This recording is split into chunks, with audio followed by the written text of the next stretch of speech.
Bonjour à tous, je suis Béatrice Kizerbo, directrice de la recherche et des partenariats techniques de l'IFACI. Alors, on s'est donné là une quinzaine de minutes pour aborder un sujet particulièrement important, l'évolution des normes professionnelles d'audit interne. Alors, je sais qu'il y a des participants un peu de toute la francophonie, on va se donner encore quelques secondes pour permettre à chacun de se connecter et donc pour pouvoir passer en revue cette consultation publique, sachant que on reste disponible et bien évidemment pour répondre à vos questions sur ce sujet. Voilà, donc l'IA a décidé de soumettre à consultation publique une évolution des normes professionnelles d'audit interne, c'est-à-dire vos normes, celles qui vont refléter finalement votre capacité à apporter de la valeur dans votre organisation et qui également vont marquer un professionnalisme non négligeable dans votre évolution de carrière.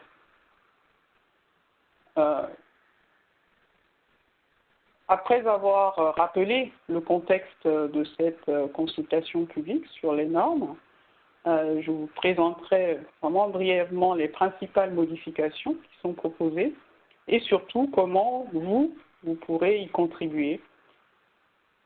Alors, comme vous le savez, l'audit interne est une profession dynamique, ce qui justifie finalement en soi que les normes soient régulièrement révisées. Alors, je ne sais pas si tout le monde est bien connecté et a pris en main l'outil, mais c'est l'occasion pour nous finalement de faire cette première séquence interactive pour entrer dans le vif du sujet. Est-ce que vous vous rappelez la date de la dernière révision des normes professionnelles? Là, nous vous proposons 4 options qui doivent s'afficher sur votre écran. 2009, 2013, 1999, 2014. Je vois que le sondage progresse doucement. Alors pour cliquer, vous avez normalement la possibilité là, de cliquer sur votre droite. Voilà. Alors, la bonne réponse sur l'évolution des normes, c'est 2013. En fait, 1999, c'est la révision de la définition, qui a été d'ailleurs adoptée et qui est toujours en vigueur. Voilà, ça donne une idée en fait de la date de la dernière révision des normes professionnelles. Depuis, les pratiques professionnelles n'ont pas cessé d'évoluer. Et ce qui a justifié d'ailleurs l'adoption d'un nouveau cadre de référence. Ce cadre de référence a été adopté en juillet 2015 avec des nouvelles composantes, notamment celles sur les principes fondamentaux de la pratique professionnelle de l'audit interne. Alors, ce nouveau cadre de référence justifie en soi une partie des modifications qui vous sont proposées dans cette consultation publique. Mais il y a également d'autres éléments de contexte. Les pratiques professionnelles elles-mêmes évoluent du fait d'un renforcement des autres lignes de maîtrise et puis d'une maturité croissante des systèmes de gouvernance qui vont avoir une influence sur les attentes que ces parties prenantes ont à l'égard de l'audit interne, que ce soit en matière de communication ou de programme d'assurance qualité. Alors, même s'il n'y avait pas eu toutes ces évolutions de contexte, il faut savoir que le processus interne de contrôle qualité du cadre de référence prévoit une révision triennale des normes. Alors, ça ne veut pas dire que les normes doivent nécessairement changer tous les 3 ans. Simplement, là, le Standard Board a considéré que les modifications qui avaient été identifiées sont suffisamment significatives pour être soumises à consultation publique. Vous êtes donc invités, ainsi que vos collègues d'ailleurs, à participer massivement à ce sondage. Si les réponses qui sont recueillies sont plutôt favorables aux propositions qui sont faites, une nouvelle version des normes sera publiée en octobre 2016 et elles seront mises en vigueur au 1er janvier 2017. Voilà, donc on va rentrer dans le vif du sujet. Quelles sont les principales modifications qui sont proposées par le Standard Board? Tout d'abord, il y a deux nouvelles normes. Alors, la première part d'un constat. Certains responsables d'audit interne sont amenés à avoir des responsabilités en matière de management des risques ou de compliance, par exemple. Alors, cela peut poser des risques en matière d'indépendance et d'objectivité de ces responsables d'audit interne. D'où la nécessité, en fait, de prendre des mesures de précaution. La norme propose, par exemple, une surveillance accrue de la part des organes de gouvernance. Cette question des atteintes à l'indépendance et à l'objectivité est également prise en compte dans la modification de la norme 1110A1 qui traite des ingérences que certains responsables d'audit interne peuvent subir. Juste une petite parenthèse, si vous êtes intéressé par ces questions d'indépendance et d'objectivité, je vous invite à consulter un ouvrage que nous venons de traduire sur les pressions politiques subies par l'audit interne et les responsables d'audit interne. Ce document est en ligne gratuitement pour les adhérents de l'IFACI. Deuxième nouvelle norme, toujours sur les questions d'indépendance finalement, la norme 1130A3 qui concerne les missions d'assurance que l'audit interne pourrait réaliser dans des domaines où elle a au préalable effectué des activités de conseil. Alors, les activités de conseil sont explicitement prévues dans la définition de l'audit interne et d'ailleurs également dans la mission qui a été adoptée en juillet 2015. Cependant, les pratiques en la matière sont très très variables. Alors, je vous propose là un deuxième sondage. Est-ce que votre service d'audit interne réalise des missions de conseil? Alors, réponse binaire, hein, oui, non. Très rapidement. Alors, on voit là s'afficher un résultat, 45% des gens qui ont voté indiquent que leur service d'audit interne réalise des missions de conseil. Assez difficile hein, d'analyser ces résultats sans connaître vraiment le positionnement de votre service d'audit dans son organisation. On sait bien que des éléments comme les activités de la seconde ligne de maîtrise ou parfois des exigences de certains régulateurs peuvent influencer les réponses. En tout cas, quand on prend par exemple les résultats de l'enquête CIBOC 2015 en France, on constate que 68% des répondants indiquaient que leur service d'audit interne réalise majoritairement, voire exclusivement, des missions d'assurance. Alors, revenons-en à la consultation publique. Au-delà des deux normes que je vous ai évoquées tout à l'heure, il y a une modification de normes existantes. Le premier axe de modification concerne la relation avec la direction générale et le conseil. On prend par exemple la norme 2060 qui va préciser les éléments de communication que le responsable de l'audit interne doit apporter à la direction générale et au conseil.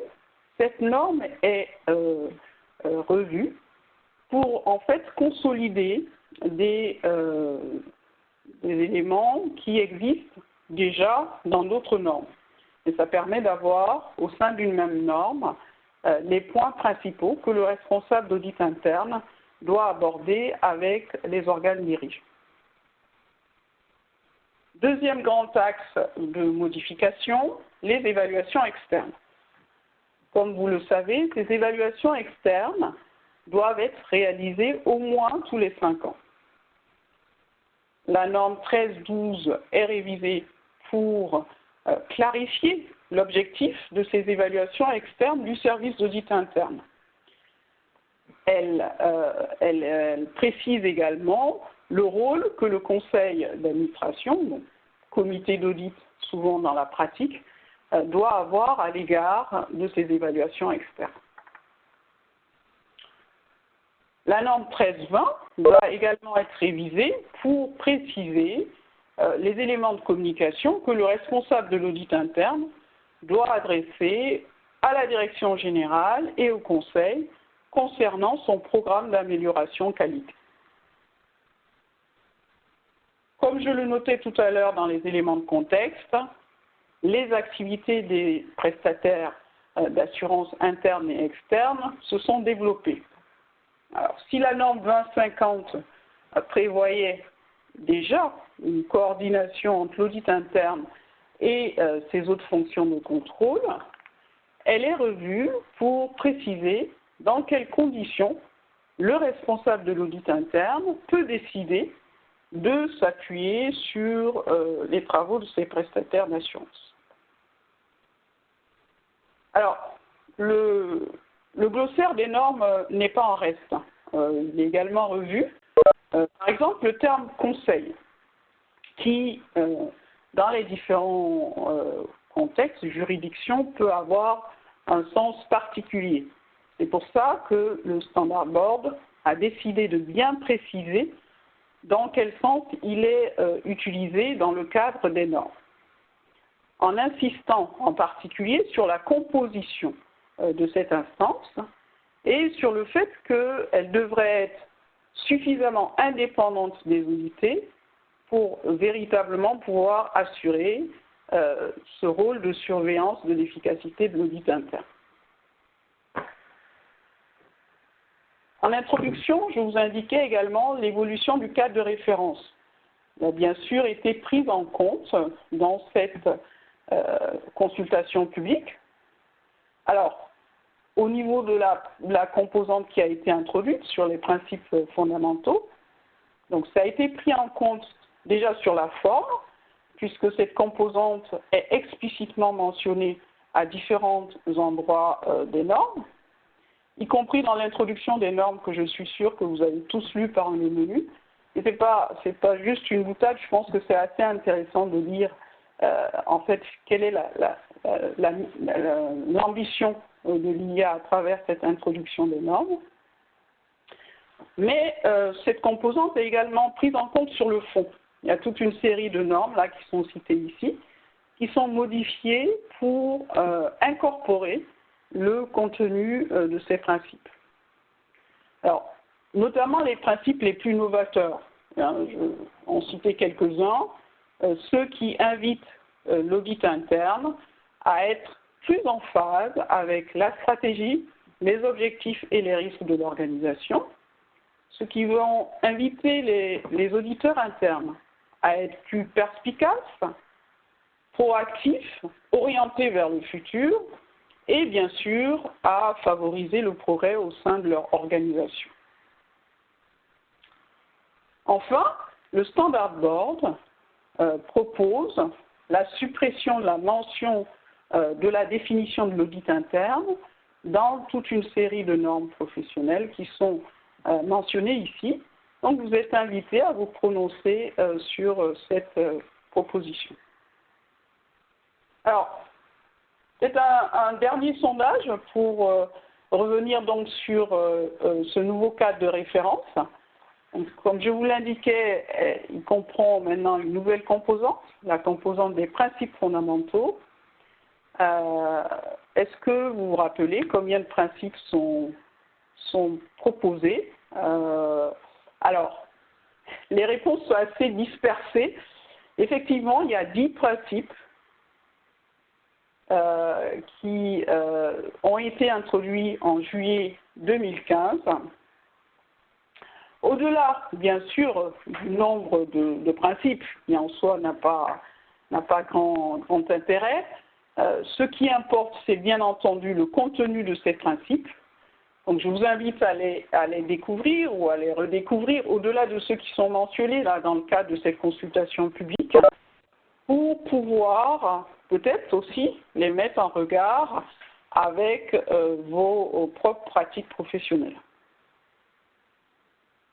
Alors, on a ainsi passé en revue les principales modifications qui sont proposées par le Standard Board, en espérant vous avoir donné envie surtout de répondre au questionnaire qui vous est proposé, par curiosité, parce que vous l'avez vu, il y a quand même pas mal de sujets qui sont abordés, pas facile de les couvrir comme ça en une dizaine de minutes, mais également parce que ce sont des sujets qui vont avoir un impact non négligeable sur vos pratiques. On l'a vu sur la question des relations avec les parties prenantes, que ce soit avec la direction générale et le conseil, il y a plusieurs normes qui concernent notamment la communication du responsable de l'audit interne à l'égard de ces instances, mais également sur la question des relations avec les autres fonctions d'assurance, les autres activités des lignes de défense. Nous avons également vu qu'il y a certaines modifications qui concernent le programme d'assurance et d'amélioration qualité de l'audit interne. Et donc, in fine, ces propositions vont concerner finalement, impacter la gestion du service de l'audit interne et l'efficacité de la réalisation des missions. Donc il est assez intéressant de pouvoir voir quelles sont ces différentes modifications qui, comme je vous le rappelais, si elles sont adoptées par le Standard Board, seront définitivement publiées en octobre 2016 pour une mise en application dès l'année prochaine. Alors, le questionnaire en ligne vous permet de suivre les modifications qui sont proposées au regard de la version actuelle des normes. Vous avez la possibilité en fait de voter par rapport aux 4 options qui vous sont proposées, de tout à fait d'accord à pas du tout d'accord. Alors, je vous invite également à profiter de la fenêtre qui vous est offerte pour faire des commentaires. En tant que membre du Standard Board, je peux vous assurer que ce sont des éléments qui sont pris en compte pour venir étayer les résultats quantitatifs. Voilà, donc n'hésitez vraiment pas à vous connecter, soit via le lien qui vous est proposé là sur le site de l'IFACI ou à travers celui de votre institut. Et bien sûr, nous restons à votre disposition pour des précisions au fur et à mesure où vous allez prendre connaissance du contenu de cette consultation publique.